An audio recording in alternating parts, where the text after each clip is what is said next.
إن الحمد لله نحمده ونستعينه ونستغفره ونعوذ بالله من شرور أنفسنا ومن سيئات أعمالنا من يهده الله فلا مضل له ومن يضلل فلا هادي له وأشهد أن لا إله إلا الله وحده لا شريك له وأشهد أن محمدا عبده ورسوله أما بعد فإن خير الحديث كتاب الله وخير الهدي هدي محمد صلی اللہ علیہ وعلى آلہ وسلم وشر الأمور محدثاتها وكل محدثة بدعة وكل بدعة ضلالة وكل ضلالة في النار قال الله تبارك وتعالى لقد من الله على المؤمنين إذ بعث فيهم رسولا من أنفسهم يتلو عليهم آياته ويزكيهم ويعلمهم الكتاب والحكمة وإن كانوا من قبل لفي ضلال مبين وقال جل وعلا وَكُلًّا وَعَدَ اللَّهُ الْحُسْنَى۔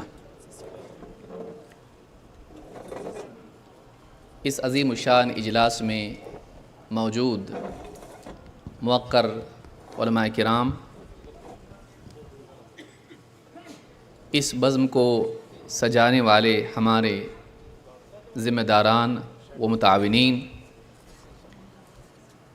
قریب و بعید سے آئے ہوئے میرے محترم دینی بھائیوں، نوجوان ساتھیوں اور قابل احترام ماں بہنوں، اس سے پچھلی مجلس میں صحابہ کرام کے تعلق سے فضیلت الشیخ توصیف الرحمن الراشدی حفظہ اللہ نے بہت ساری باتیں بیان کی اور ضمناً ان لوگوں پر بھی نقد کیا جو صحابہ کی شان میں گستاخی کرتے ہیں۔ سوال یہ پیدا ہوتا ہے کہ صحابہ کے بارے میں اگر وہ انسان تھے، ہم بھی انسان ہیں، اور ہم آپس میں ایک دوسرے پر تنقید کر لیتے ہیں، تو صحابہ پر کیوں نہیں کرنا چاہیے؟ ان کی ایسی کون سی خصوصیت ہے جو انہیں محفوظ کرتی ہے اور ہمیں رکنے پر مجبور کرتی ہے کہ ہم ان کے بارے میں ایسی بات کریں جس سے ان کی شان گھٹتی ہو؟ قرآن کریم میں اللہ رب العالمین نے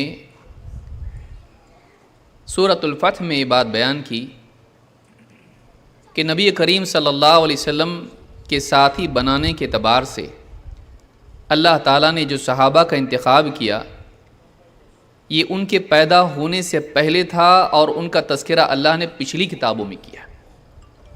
ابھی وہ دنیا میں تشریف لائے نہیں تھے، ابھی وہ تاریخ کا حصہ نہیں بنے تھے، لیکن اللہ رب العالمین نے آسمانی کتابوں میں، پچھلی کتابوں میں ان کی شان بیان کی۔ معلوم ہوا کہ یہ عام لوگوں کی طرح نہیں ہے، ان کے آنے سے پہلے ان کا تذکرہ آیا ہے، ان کے ابھی وجود میں آنے سے پہلے، دنیا میں تشریف لانے سے پہلے اللہ نے ان کی شان بیان کی ہے۔ یہ کچھ الگ لوگ ہیں۔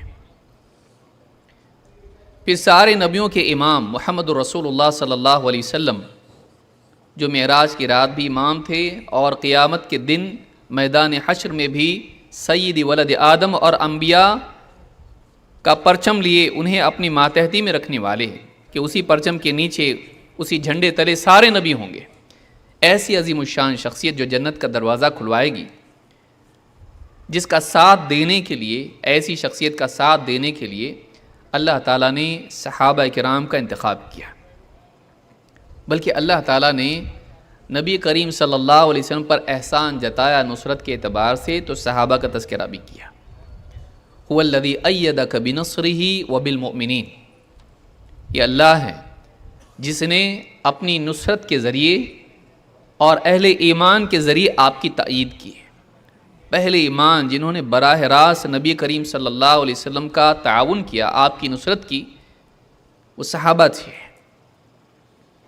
جنہوں نے اللہ کے نبی صلی اللہ علیہ وسلم سے دین کو سیکھا، اس پر ایمان لائیں اور اس دین کی حفاظت اور اشاعت میں آپ کے ساتھ ہر اعتبار سے شریک رہیں اور ہر اعتبار سے قربانی دینے کے لیے تیار رہیں۔ ایسی شخصیات جن کے بارے میں اہل علم نے کہا ہے کہ ساری انسانیت میں انبیاء کے بعد ان کا مقام ہے۔ خیر الناس قرنی ثم الذین یلونہم ثم الذین یلونہم، سب سے بہترین لوگ میرے دور کے ہیں، پھر وہ جو ان کے بعد، پھر وہ جو ان کے بعد۔ امت میں بلا شبہ آپ صلی اللہ علیہ وسلم کے صحابہ سب سے افضل ہیں۔ بعض علماء نے کہا کہ اس اطلاق میں ساری امت کے افراد بھی آتے ہیں انبیاء کے بعد، کہ اللہ تعالیٰ نے ان کا تذکرہ ان سے پہلے کیا ہے اور انہوں نے واقعی اس کا حق ادا کیا، اور قرآن کریم کی کئی آیات ان کی شان میں ہیں جن کے بارے میں بہت ساری باتیں شیخ نے بیان کی ہیں۔ اور خصوصی طور پر یہ کہ اس دین کو صحیح طور پر سمجھنے والے اور اس دین کی تطبیق کمال درجے میں کرنے والے اس طرح پر کہ اللہ تعالیٰ بھی ان سے راضی ہو گئے، نبی صلی اللہ علیہ وسلم بھی ان سے راضی تھے، وہ صحابہ تھے۔ لقد من اللہ علی المؤمنین اذ بعث فیہم رسولا من انفسہم، اللہ تعالیٰ نے اہل ایمان پر بہت بڑا احسان کیا جب ان کے درمیان انہی میں سے ایک رسول مبعوث کیا جو یتلو علیہم آیاتہ، ان کے سامنے اللہ کی آیتیں پڑھ کے سناتا ہے، ویزکیہم، اور انہیں باطل عقائد سے، برے اخلاق سے پاک کرتا ہے، ان کا تزکیہ کرتا ہے، ویعلمہم الکتاب والحکمہ، اور انہیں کتاب و حکمت کی تعلیم دیتا ہے، وَإِن كَانُوا مِن قَبْلُ لَفِي ضَلَالٍ مُبِينٍ، حالانکہ اس سے پہلے ان کا حال یہ تھا کہ کھلی گمراہی میں پڑے ہوئے تھے، پہلے، اب نہیں، اب یہ ہدایت یافتہ ہو گئے نبوی تعلیم اور نبوی تربیت اور نبوی تزکیے کے نتیجے میں۔ معلوم ہوا کہ یہ ہدایت یافتہ لوگ ہیں، قیامت کے دن نہیں، دنیا ہی میں ان کے بارے میں فیصلہ کر دیا گیا کہ یہ ہدایت یافتہ لوگ ہیں۔ جن کے بارے میں اللہ تعالیٰ کی طرف سے یہ فیصلہ آئے وہ عام لوگ نہیں ہو سکتے، بلکہ بقیہ امت کو ان کے بارے میں کہا گیا کہ وہ ان کی پیروی کریں، والسابق، اور تعیین کے ساتھ کہا گیا تاکہ اس میں ابہام اور اجمال نہ رہے۔ والسابقون الاولون من المہاجرین والانصار والذین اتبعوہم باحسان رضی اللہ عنہم ورضوا عنہ وأعد لهم جنات تجری تحتها الانہار خالدین فیہا ابدا ذلک الفوز العظیم۔ کتنی ساری باتیں ہیں، 4 باتیں تو کم سے کم نکلتی ہیں اس میں۔ اللہ تعالیٰ نے فرمایا سبقت لے جانے والے، پہل سبقت لے جانے والے مہاجر و انصار، تعیین کے ساتھ بتایا، صحابہ میں 2 طبقے ہیں، والذین اتبعوہم باحسان، اور جنہوں نے اخلاص کے ساتھ بہترین طور پر کمال درجے میں ان کی اتباع کی۔ کیا انعام ہے ان کے لیے؟ صحابہ کی اتباع کرنے والوں کے لیے مہاجر بھی اور انصار بھی کوئی ایک طبقہ نہیں، مکہ سے مدینہ ہجرت کر کے جانے والے، مدینے میں رہ کر آنے والوں کی نصرت دینی اور دنیوی اعتبار سے کرنے والے، یہ دونوں طبقے ہیں۔ والذین اتبعوہم باحسان، اور جنہوں نے اخلاص کے ساتھ بہترین طور پر کمال درجے میں ان کی اتباع کی، رضی اللہ عنہم ورضوا عنہ، دنیا ہی میں اللہ نے فرمایا اللہ ایسے لوگوں سے راضی ہوگا، اللہ ان سے راضی ہو گیا، یقینی ہے، رضا ان کی پیروی میں۔ پہلی چیز بتائی اللہ کی رضا اس میں ہے کہ ان کی پیروی کرو، رضی اللہ عنہم ورضوا عنہ وَأَعَدَّ لَهُمْ جَنَّاتٍ تَجْرِي تَحْتَهَا الْأَنْهَارُ، ان کے لیے ایسی جنتیں تیار کر کے رکھی گئی ہیں جن کے نیچے نہریں بہتی ہیں، ان کو جنت ملے گی ان کی اتباع کرنے والوں کو، خالدین فیہا ابدا، ان جنتوں میں وہ وقتی طور پر نہیں رہیں گے، ان کے لیے خلود کا فیصلہ ہے اللہ کی طرف سے، ہمیشہ ہمیشہ کے لیے وہ جنتوں میں رہیں گے۔ ذالک الفوز العظیم، اور یہ بہت ہی عظیم الشان کامیابی ہے۔ اللہ نے ایسے لوگوں کو کامیاب قرار دیا جو صحابہ کے نقش قدم پر چلے ہیں۔ سوچیے، اللہ راضی، جنت، ہمیشگی کی جنت، ہمیشہ کے لیے رضا، ہمیشہ کے لیے انعام اور نعمتیں، اور کامیاب اللہ کے نزدیک یہ لوگ ہیں۔ جس کو کامیاب ہونا ہے اس کو صحابہ کی اتباع کرنی پڑے گی، ان کے نقش قدم پر چلنا پڑے گا۔ اب ایسے لوگوں کی نقش قدم پر چلنے کے لیے کہا جا رہا ہے جو اچھے لوگ نہیں تھے، ایسا ہو سکتا ہے؟ اللہ ایسوں کو اسوہ بنائے بقیہ پوری امت کے لیے، قیامت تک کے لیے، جو اللہ ہی کے نزدیک قابل اعتماد نہ ہوں، اللہ کے نزدیک ٹھیک نہ ہوں، صحیح نہ ہوں، اچھے نہ ہوں، کیا ایسا ہو سکتا ہے؟ نہیں ہو سکتا ہے۔ جو اللہ کے نزدیک مقبول ہیں ایسے لوگوں کی اتباع کرنے کے لیے اللہ رب العالمین نے بقیہ امت کو کہا، ان کو حکم دیا، اور اپنی رضا، اپنا انعام اور جنت میں داخلہ اور جنت میں خلود اور کامیابی کا پروانہ ایسے لوگوں کے لیے دیا۔ تو یہاں یہ جاننے کی ضرورت ہے اور یاد رکھنے کی ضرورت ہے کہ صحابہ عام لوگ نہیں تھے، بظاہر وہ عام لوگ تھے، لیکن اللہ کے نزدیک ان کا جو خصوصی مقام ہے وہ دوسروں کو نہیں مل سکتا ہے، کیونکہ نبی صلی اللہ علیہ وسلم نے خود فرمایا خیر الناس قرنی، سب سے بہترین لوگ میرے دور کے۔ خیریت نسب کی بنیاد پر نبی کے ہاں نہیں ملتی ہے، خوبصورتی کی بنیاد پر، مال کی بنیاد پر، دنیاوی صلاحیتوں کی بنیاد پر نہیں۔ خیریت کا معاملہ دین کی بنیاد پر ہوتا ہے، ایمان و عمل کی بنیاد پر ہوتا ہے، اخلاص و اتباع کی بنیاد پر ہوتا ہے۔ معلوم ہوا کہ اللہ کے نبی صلی اللہ علیہ وسلم کی نگاہ میں یہ لوگ سب سے اچھے لوگ ہیں، ان کا معاملہ دوسروں سے الگ ہے، دوسرے ان کے برابر نہیں ہو سکتے۔ کیوں؟ اس لیے کہ یہ سب سے اچھے ہیں۔ ایسے لوگوں کو برے کہنے والے اچھے ہو سکتے ہیں کیا؟ سوچئے، جن کو اللہ نے اچھا کہا اور ان کی پیروی کا حکم دیا، جن کو نبی صلی اللہ علیہ وسلم نے ساری انسانیت میں سب سے بہتر کہا اور بعد والوں سے ان کو ممتاز کیا، بلکہ یوں کہا کہ قیامت کے قریب امت جب 73 فرقوں میں بٹ جائے گی، سب جہنم میں جائیں گے سوائے ایک کے، اس وقت بھی نجات کے اعتبار سے میزان، پیمانہ، کرائٹیریا اس زمانے میں بھی نبی صلی اللہ علیہ وسلم اور صحابہ کے راستے پر چلنا ہوگا۔ ما انا علیہ واصحابی، اپنے سے کاٹ کے الگ نہیں کیا، میں صحابہ نہیں، ایسا نہیں کہا، میں اور میرے صحابہ جو اس راستے پر ہوں گے جس پر میں اور میرے صحابہ۔ معلوم ہو ایک اس دور کے لیے نہیں تھے، وہ قیامت تک کے لوگوں کے لیے ایک پیمانہ ہے۔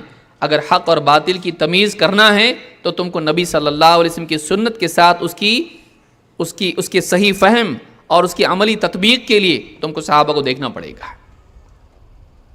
آپ کی تعلیمات کو صحیح طور پر سمجھنا اور اس کو عملاً نافذ کرنا اپنی زندگی میں اور سماج میں، اس کے لیے معیار اور اس کے لیے مثال اور نمونہ کون ہیں؟ صحابہ ہیں۔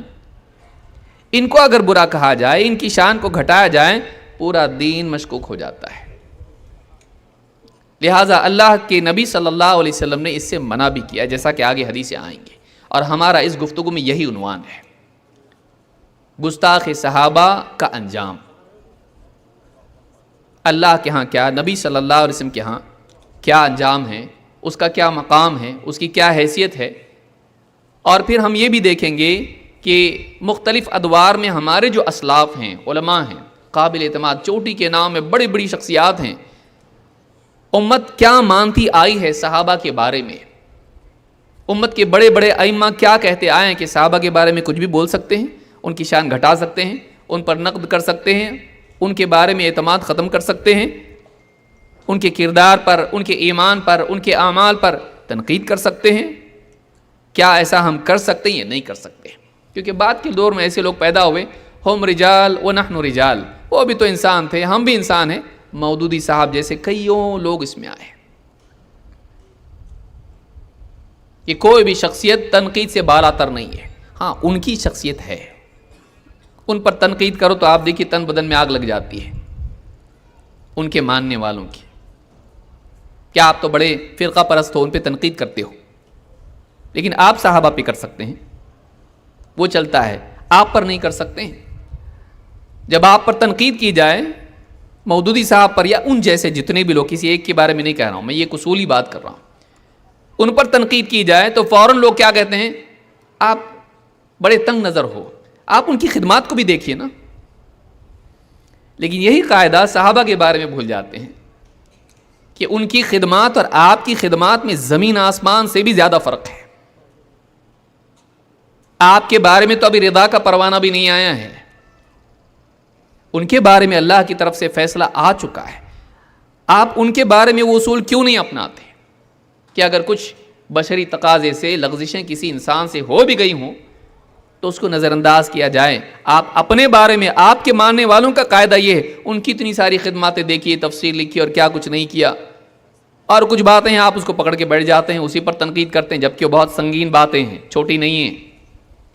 لیکن صحابہ کے بارے میں ان کی ساری خدمات کو، قربانیوں کو، ان کے سارے اوصاف کو اور نبی صلی اللہ علیہ وسلم کی ساری فضیلت والی حدیثوں کو اور اللہ تعالیٰ کی طرف سے آئی ہوئی آیات کو سب کو نظر انداز کر دیا جائے اور کچھ باتوں کو لے کر اور اس کو بڑا چڑھا کر اور جھوٹی باتوں کو، جیسا کہ شیخ نے بھی اشارہ کیا، تاریخی روایات کو بنیاد بنایا جائے جن کا کوئی استناد نہیں ہے، اور پھر اس میں تھوڑا اپنی طرف سے بھی رنگ ملایا جائے۔ صاحب زبان اچھے کو برا، برے کو اچھا کرنے پر قادر ہوتا ہے۔ سننے والی پبلک ویسے بھی بھولی بھالی ہے، جیسے بنا کے بولو ویسے پی لیتی ہے، جو شربت پلاؤ پی لیتی ہے۔ پھر اس کو ایسے انداز میں لکھا جائے کہ لوگ پڑھنے والے، سننے والے صحابہ کے بارے میں بدگمان ہو جائیں۔ ایسے کئیوں لوگ ہیں۔ صحابہ عام لوگوں کی طرح نہیں تھے، وہ اعلیٰ لوگ تھے، اعلیٰ ترین لوگ تھے، اتنے اعلیٰ کہ اللہ نے تورات اور انجیل میں ان کا ذکر کیا، ذالک مثلہم فی التوراۃ، اور پھر کہا ومثلہم فی الانجیل، اور اوصاف بیان کیے۔ اگر وہ سارا بیان کیا جائے بہت وقت نکل جائے گا۔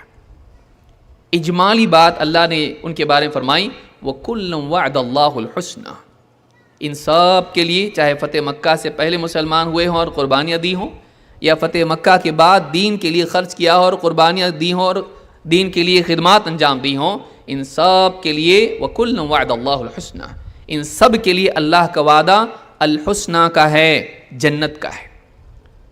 للذین احسنوا الحسنى وزیادہ کی تفسیر میں ابو بکر صدیق رضی اللہ تعالیٰ فرماتے ہیں الحسنہ سے مراد جنت ہے، وزیادہ سے مراد اللہ تعالیٰ کا دیدار ہے، رؤیت اللہ۔ ابن ابی عاصم نے اس کو روایت کیا اپنی کتاب السنہ میں، اور صحیح سند اس کی۔ ان سب کے لیے جنت کا وعدہ ہے، ان سب کے لیے اللہ کی طرف سے جنت کا وعدہ ہے، لیکن صرف یہ وعدہ اتنا نہیں کہ بس جنت کا وعدہ ہے لیکن تنقید بھی کرو، نہیں۔ سلف کا موقف ہر زمانے میں رہا، صحابہ کے اوپر تنقید نہیں کی جائے گی، اس لیے کہ اس کے مفاسد بہت زیادہ ہیں۔ ہم صحابہ کو معصوم عن الخطا نہیں مانتے، لیکن ایسا بھی نہیں مانتے کہ ان کی شخصیت پر تنقید کی جائے اور ان کا اعتماد ختم کیا جائے، ان کا اعتماد ختم کیا جائے۔ اس تعلق سے علماء کے اقوال اور احادیث وغیرہ آپ دیکھیں گے تو اس سے آپ کو بات معلوم ہوگی۔ نبی صلی اللہ علیہ وسلم نے اس تعلق سے فرمایا من سب اصحابی، معاملہ کتنا سنگین ہے۔ صحابہ کو برا کہنا، ان پر ایسے انداز میں کلام کرنا کہ ان کی شخصیت مجروح ہو جائے، اس کی حیثیت کیا ہے نبی صلی اللہ علیہ وسلم کی نگاہ میں؟ آپ اس کو کتنا سنگین سمجھتے ہیں؟ ایک ہوتا ہے کسی برائی سے کسی کو منع کر دینا، مت کرو ایسا۔ نبی صلی اللہ علیہ وسلم اگر صرف منع بھی کر دیں تو رکنا ہے، وَمَا آتَاكُمُ الرَّسُولُ فَخُذُوهُ وَمَا نَهَاكُمْ عَنْهُ فَانْتَهُوا، رسول تم کو جو بھی دے دیں لے لو، جسے روک دیں رک جاؤ، رکنا ہے، لازم ہے۔ نبی صلی اللہ علیہ وسلم اگر منع کر دیں، روک دیں، رکنا ہے۔ لیکن اگر آپ لعنت کریں ایسے انسان پر، کسی کام پر، تو لعنت کرنا اور روکنے سے زیادہ اشد ہوتا ہے، اس میں رکنا، منع کرنا اپنے آپ آ جاتا ہے۔ کہ کسی چیز پر نبی صلی اللہ علیہ وسلم نے اللہ کی رحمت سے دوری کی بد دعا کی ہو، وہ چیز ممنوع نہیں ہوگی، وہ زیادہ سختی سے منع ہوگی۔ اللہ کے نبی صلی اللہ علیہ وسلم نے صحابہ کے بارے میں بدزبانی کرنے سے نہ صرف منع کیا ہے بلکہ اس پر لعنت کی ہے۔ اس سے معلوم ہوتا ہے کہ یہ معاملہ معمولی نہیں ہے۔ آپ نے فرمایا من سب اصحابی فعلیہ لعنت اللہ والملائکۃ والناس اجمعین، جو میرے صحابہ کو برا کہے، جو میرے صحابہ کو برا کہے، صرف گالی کا لفظ یہاں پر نہیں ہے، ان کو برا کہے، ان کو مجروح قرار دے، فعلیہ لعنت اللہ والملائکۃ والناس اجمعین، اس پر اللہ کی لعنت، اس پر اللہ کی لعنت، فرشتوں کی لعنت اور سارے لوگوں کی لعنت۔ امام الطبرانی نے الکبیر میں اس کو روایت کی اور یہ حدیث حسن درجے کی ہے۔ اس حدیث سے معلوم ہوتا ہے کہ صحابہ کو برا کہنا یہ معمولی غلطی نہیں ہے، اس پر اللہ کے نبی صلی اللہ علیہ وسلم نے اللہ کی، فرشتوں کی اور سارے لوگوں کی لعنت بیان کی ہے، اور گویا کہ اس میں آپ بھی شامل ہیں۔ آپ نے بد دعا کے طور پر ایسا کہا ہے، اللہ کی لعنت ہو اس پر، فرشتوں کی لعنت اور سارے لوگوں کی لعنت ہو۔ اس لیے صحابہ کے بارے میں جب ہم بات کریں بہت احتیاط سے بات کریں، کہیں ایسا نہ ہو کہ ہماری زبان درازی کی وجہ سے چرب زبانی کی وجہ سے ہم اللہ کی لعنت کے حقدار بن جائیں. یہ معمولی چیز نہیں ہے. اللہ کے نبی صلی اللہ علیہ وسلم نے مزید فرمایا کہ کیوں وہ الگ ہیں دوسروں سے، وہ دوسروں سے الگ ہیں، دوسرے ان کے برابر نہیں ہیں. آپ نے فرمایا لا تسبوا اصحابی، میرے صحابہ کو برا مت کہو. فوالذی نفسی بیدہ، اس ذات کی قسم جس کے ہاتھ میں میری جان ہے، لو ان احدکم انفق مثل احد ذهبا ما بلغ مد احدہم ولا نصیفہ. کہا، اور کیا قسم کھا کے کہہ رہے ہیں. جب کسی چیز کی قسم کھا کے کہا جاتا ہے تو بالضبط اور یقینی بات ہوتی ہے اور بہت تاکید کے ساتھ تڑپ کے بولا جاتا ہے. نبی صلی اللہ علیہ وسلم قسم کھا کے کہہ رہے ہیں، اس ذات کی قسم جس کے ہاتھ میں میری جان ہے، لو ان احدکم، اگر تم میں سے کوئی، انفق مثل احد ذهبا، احد پہاڑ کے برابر بھی اگر سونا صدقے میں خرچ کرے، دین کی خدمت میں، لوگوں کی مدد میں، خدمت خلق کے اعتبار سے یا نصرت دین میں، پہاڑ کے برابر مقدار اتنی زیادہ، سونا کوالٹی بھی زیادہ اچھی اور کوانٹٹی بھی زیادہ، دونوں جمع کر دیا آپ نے. بھائی سونا ہے، ساری چیزوں میں مہنگا مانا جاتا ہے، سونا ہے بھائی، بہت قیمتی ہے، بہت اعلیٰ ہے سونا، اور پہاڑ جتنا سونا، بہت زیادہ قیمتی چیز اگر دین کے لیے خرچ کرے. آپ کی بہت ساری خدمات ہیں، پیسہ، سونا، پہاڑ برابر، مقدار کے اعتبار سے بھی زیادہ خدمات دین کی نصرت میں اور کوالٹی کے اعتبار سے بھی بہت اچھا کام تم نے کیا ہے. کہا کہ ان کے ما بلغ مد احدہم ولا نصیفہ، ان کے ایک مد کے برابر بھی نہیں پہنچ سکتے، بلکہ اس کے آدھے کی بھی برابر نہیں. یعنی انہوں نے اگر جو، کھجوریں یا کچھ اور اللہ کی راہ میں خرچ کیا ہو، ایک مد جو اس طرح سے ہاتھ میں آ جاتا ہے، ایک مد، بلکہ اس کا آدھا بھی اگر انہوں نے اللہ کے دین کی نصرت میں خرچ کیا ہو، تم میں سے کوئی اگر پہاڑ کے برابر سونا بھی خرچ کر دے، ان کے برابر نہیں ہو سکتا ہے، آدھے کے بھی برابر نہیں ہو سکتا ہے. معلوم ہے کچھ فرق ہے. نیکی تو نیکی ہوتی ہے نا، پھر ان کی نیکی ایسی کیوں کہ بعد والے چاہے کتنا ہی بڑا کارنامہ کیوں انجام نہ دے دیں، ان کے تھوڑے کے بھی برابر نہیں ہو سکتے، اس لیے کہ وہ بڑے ہیں. چاہے وہ عبادات ہوں، چاہے وہ کوئی بھی معاملات ہو دین کے، ان کے برابر دوسرا نہیں ہو سکتا ہے. لہٰذا کسی کی قربانیاں، اس کے کارنامے ذکر کر کے صحابہ پر تنقید کا دروازہ اس کے لیے کھول دینا یہ روا نہیں ہے. کسی کے لیے گنجائش نہیں کہ وہ صحابہ کے بارے میں بولے. اس حدیث کو امام البخاری اور مسلم دونوں نے روایت کیا ہے.